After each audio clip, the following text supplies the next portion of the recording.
Sud Radio 10h midi, Valérie Expert. Avec vous sur Sud Radio et comme tous les vendredis, Gérard Collard est avec nous. Bonjour Gérard, comment ça va? Bonjour madame, ça va. Ça va mieux cette semaine. Ça va mieux cette semaine, les librairies vont rouvrir, c'est ça? Même si ça va être un peu compliqué, mais bon, on est prêt. Comment vous allez faire avec la règle des 8 mètres carrés? Je sais pas, j'ai mon associé qui a calculé le nombre de personnes que l'on doit avoir dans la boutique en même temps. Donc dès que ce nombre sera dépassé, les gens attendront dans la rue et puis on fera attention qu'ils essaient d'avoir la distanciation entre eux, quoi. On va essayer mais les gens sont responsables, donc ils sont tellement en manque de librairie que je pense qu'ils sont prêts à tout accepter, quoi. Accepter, à attendre dehors. Oui, on va leur proposer des petits trucs dehors. Oui, du vin chaud, je leur ferai un striptease, tout, ça va, voilà. Vous allez faire de l'animation. Allez, qu'est-ce qu'on peut lire cette semaine, puisque les librairies vont rouvrir? On est un peu en décalé tous les deux, donc je ne sais pas. Est-ce que vous avez parlé de François Despnous, Les Désossés, chez Anne Carrière? Non, vous n'en aviez pas parlé, je crois pas. Et attendez, alors ça, c'est une des découvertes. Alors François Despnous, c'est un monsieur qui écrit des choses. On en avait parlé dans le coup de cœur des libraires, des choses assez sympas sur le couple, l'amour. Enfin, vous voyez, c'était très sympa. C'est un bon écrivain. On passe un bon moment. Et puis là, je me suis pris comme une claque dans la figure. C'est-à-dire que je commence à ouvrir ce bouquin et je me dis, c'est pas lui qui a pu écrire ça, c'est pas possible, c'est énorme. Alors on est dans une... il se met en danger. Pour lui, il va être content. Non, mais je crois, vous savez, il y a dans les... Oui, c'est-à-dire qu'il n'est pas dans le ton de ce qu'il écrit d'habitude. Non, là, il se met en danger, puis il vous faut une claque. C'est-à-dire qu'on est là, on est dans une station de sport d'hiver très simple, très bourge, genre Megève. Vous voyez, il y a un magnifique chalet tout en haut, le plus gros, le plus grand, avec des gens qui sont dedans. Une femme qui est un peu, très bourgeoise. Elle vient du bas de la société, mais elle a réussi un beau mariage, donc elle aime les fourrures de caviar. Il y a sa fille qui va se marier. Il y a un majordome. Il y a une cuisinière et puis il y a son mari. Puis là commence à tomber de la neige et ça tombe et ça tombe et ça tombe et commence à paniquer. Ils sont recroquevillés dans ce chalet. On voit que l'argent n'y fait plus rien et tous les caractères vont se révéler. Mais il y a un moment, il n'y a plus à manger. C'est-à-dire que les truffes, le caviar et tout ça, eux, ils mangent que du frais, donc ils n'ont pas de réserve. Donc là, vous allez voir une mécanique absolument infernale et ce type est hyper doué parce que il aurait pu tomber dans le genre Stephen King à bas prix. Et c'est pas du tout ça, c'est une étude psychologique, vous êtes complètement dedans, c'est un film, j'étais là-dedans, j'avais froid et je me dis, mais qu'est-ce qu'ils vont faire, est-ce qu'ils vont s'en tirer, comment ils vont s'en tirer? Je vous laisse penser au titre, qui est quand même important, et qui vous laisse sur une fin, c'est le moment de le dire, incroyable.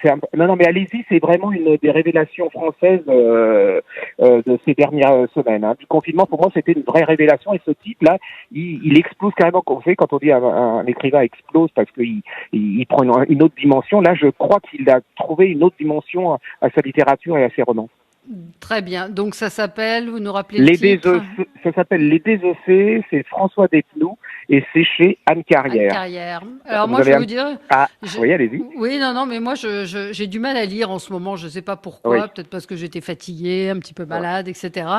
Donc j'ai envie de livres doudous, de choses qui font rêver. Alors, Hélène Darroze vient de faire paraître aux éditions du Cherche Midi un livre qui s'appelle Chez moi. Ce sont des recettes qu'elle a faites pendant le confinement pour ses filles. Donc, ce sont des choses très réconfortantes, des linguinés, tomates, burrata, basilic. C'est des choses assez simples. Un risotto au cèpe, un merlu il y a des choses plus compliquées, mais c'est vrai que globalement, le cou d'agneau frotté au ras el hanout et confit aux agrumes. Voilà. Donc, voilà ce que moi j'ai envie de lire en ce moment. C'est Hélène Darroze Chez moi. C'est tout ce qu'est Hélène Darroze, c'est-à-dire la gourmandise, la générosité, le partage. Il y a des desserts évidemment de dingue. Il y a une tarte aux clémentines. Il y a vraiment plein de choses à faire. J'ai un livre dont vous nous aviez parlé, je crois, il y a quelque temps, qui s'appelle L'Art pas bête, qui est paru chez Bayard Jeunesse. Et je me dis que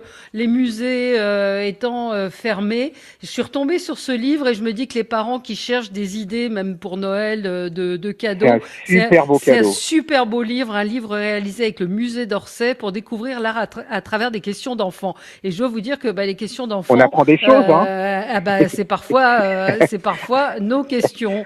Ouais. C'est pourquoi Andy Warhol peignait-il des boîtes de soupe et pourquoi y a-t-il des trucs bizarres dans les musées, genre l'urinoir.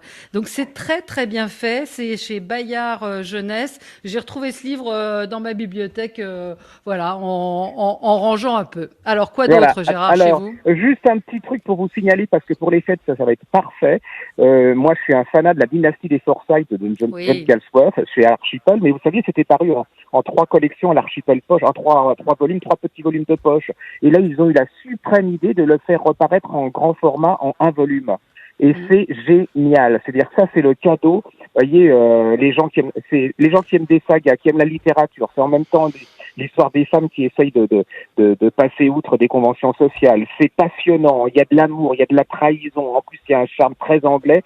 C'est Downton Abbey, mais du côté des grands bourgeois. Vous voyez, c'est extraordinaire. Alors allez-y, n'hésitez pas. Formidable, c'est un grand classique, hein, la saga des Non, et Forsyth. puis, l'idée de le faire en un volume, je trouve ça absolument génial. Je sais que vous aimez les polars, vous aimez Oui. bien. Alors j'en Oui. ai un, c'est J.P. Smith, ça s'appelle Noyade, c'est série noire, Gallimard. Alors là, attention, on est dans un summer camp, vous savez, Oui. aux États-Unis, c'est camp d'été où on met les enfants. Et là, il y a un petit garçon qui s'appelle Joey. Ses parents vont se séparer, mais ses parents le mettent quand même dans le camp. Il est pas bien du tout. Il aime pas du tout ce camp. Il aime pas trop les autres. Enfin, bon, ça passe. Et le dernier jour, il y a un responsable pour leur apprendre à nager décide que ce gosse qui a peur de l'eau, qui est paniqué de l'eau, il doit savoir nager à la fin. Il le laisse sur un ponton. Il s'en va du ponton au milieu du lac et lui dit, écoute, là, tu vas apprendre à nager. Si tu veux revenir dans le camp, il faudra que, tu sautes du ponton et tu reviennes sur la berge. Et puis là, au bout d'1 heure, 2 heures, personne ne revient. Et ce gosse a disparu. On fait des grandes virées partout pour essayer de le retrouver. Ça ne marche pas. 10 ans, 20 ans après, ce maître nageur, il a réussi sa vie. Il est grand promoteur, il a une femme, des enfants et tout. Et là commence à arriver quelque chose d'absolument abominable, c'est-à-dire que sa piscine est remplie de sang. On prend des photos. Enfin, c'est absolument. Il est poursuivi, il est coincé dans l'ascenseur avec le nom du petit garçon qui a disparu, Joey. Comment ça va se finir? Est-ce que le petit garçon est mort, pas mort? Qu'est-ce que c'est que ce suspense? C'est un suspense incroyable. C'est-à-dire jusqu'à la fin, il vous balade, vous savez, il vous donne plein de solutions et c'est des fausses solutions et c'est psychologiquement hyper bien fait. C'est vraiment, c'était le confinement, j'ai tout oublié pendant 300 pages. C'est vraiment hyper bien fait. Alors le truc, c'est que personne n'en parle, ça marche pas et je l'ai fait lire à plusieurs personnes. Ils ont été complètement vampés par ce polar. Et je suis sûr que ça vous plaira. Voilà. Comment ça s'appelle? Ça s'appelle J.P. Smith, Noyade, c'est série noire chez Gallimard. Alors, vous parliez de la saga des Forsyth qui était sortie en un seul volume. Folio Classique vient de republier Le Comte de Monte Cristo d'Alexandre Dumas. Alors, c'est un pavé. Moi, je ne l'ai jamais lu. J'ai pas honte de le dire. Et donc, du coup, ça m'a donné envie de m'y plonger. Donc, voilà, c'est là pour le coup, on peut être confiné pendant très longtemps puisqu'il y a plus de 1000 pages. Mais voilà, Le Comte de Monte Cristo, Alexandre Dumas, là aussi, on pense au cadeau de Noël. Il y a des choses à faire. Il y a le tome 2 de la BD, Faut pas prendre les cons pour des gens. C'est paru chez Fluide Glacial. C'est génial, c'est un humour noir, très très noir, très... je vous dis juste parce que c'est difficile de raconter une BD, mais c'est un couple qui est sur un yacht, qui dit, chérie, cet homme est en train de se noyer, si nous ne lui portons pas secours, nous ferons de la prison pour non-assistance à personne en danger. Et son mari dit, oui, mais si c'est un migrant, nous ferons de la prison pour aide à l'immigration clandestine. Oui, tu as raison, demandons-lui ses papiers. C'est très, très drôle. C'est grinçant, hein. C'est très, très grinçant. Oui, c'est très grinçant, oui. Il faut du recul et de l'humour, pour le lire. Il faut du recul et de l'humour. Effectivement, il y a une fausse couverture de Forbes, l'homme le plus pauvre du monde, quel est son secret? Là aussi, c'est pour des gens qui ont de l'humour et envie de rigoler. Je vous signale aussi la sortie d'un livre. Alors là aussi, c'est plutôt pour les fêtes. Ça s'appelle Incorrect. C'est au Cherche Midi parce que l'irrévérence est trop précieuse pour être laissée aux imbéciles. Et c'est c'est un très beau livre. Hein, c'est un livre à offrir. Et c'est un condensé de tout ce qui a fait l'humour, français. Alors évidemment, on pense à Harakiri, Charlie Hebdo, mais c'est Coluche, c'est des proches, c'est des choses, c'est un humour là aussi. Il y a gros Roland, c'est tout ce qui est irrévérencieux, tout ce qui est osé, tout ce qu'on n'ose plus peut-être aujourd'hui. Iggy Pop, c'est-à-dire tous ceux qui ont marqué l'époque avec leur irrévérence. Ça s'appelle Incorrect et c'est au Cherche Midi. C'est un très beau livre et un beau cadeau pour les fêtes. Gérard. Alors, vous disiez que c'est un peu difficile de parler d'une BD à la radio, mais moi, je vais vous parler d'un album enfant. J'ai adoré. Ça s'appelle Le Gant, comme un gant. C'est aux éditions Circonflexe. C'est de Véronique Gauchy et Virginie Grosso. Si vous cherchez un album absolument super sympa, alors les illustrations sont classiques, comme j'aime. C'est l'histoire d'une petite souris. Elle a un rhume. Elle s'appelle Atchoum. Elle a très froid. Elle est dans la neige. Elle se dit, je vais jamais m'en tirer. Elle est dans la forêt et elle voit un gant. Et là, elle se dit, oh là là. Alors, elle se met dans le premier doigt du gant.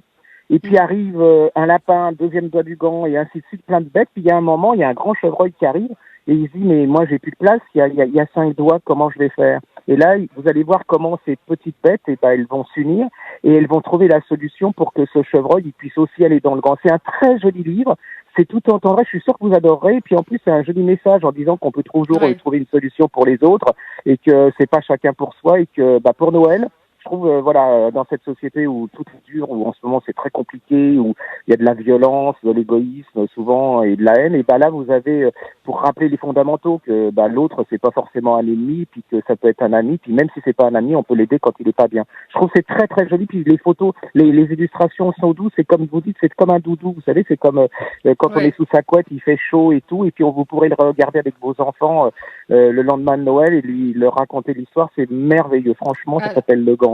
Alors, redites, c'est chez qui? Alors, ça s'appelle Le Gant, c'est aux éditions Circonflexe, et c'est de Véronique Gauchy, Cauchy, C-A-U-C-H-Y, et Virginie Grosso, c'est C-R-O-S-O-S. Et en plus, dedans, vous avez un CD audio et un QR code. Donc, pour le même prix, vous avez trois choses, quoi. Ça devient compliqué, la lecture, là. Ouais, mais je suis tombé amoureux de cet album, et puis ça marche très, très bien. Les gamins, en plus, ils adorent ça, et il n'y a pas de cancer, il n'y a pas de parents séparés, il n'y a pas de sclérose en plaques, il n'y a pas d'angoisse, il n'y a pas de confinement, c'est d'images noires avec des grands... ça va leur faire du bien, c'est comme une gourmandise. Voilà. Un autre encore?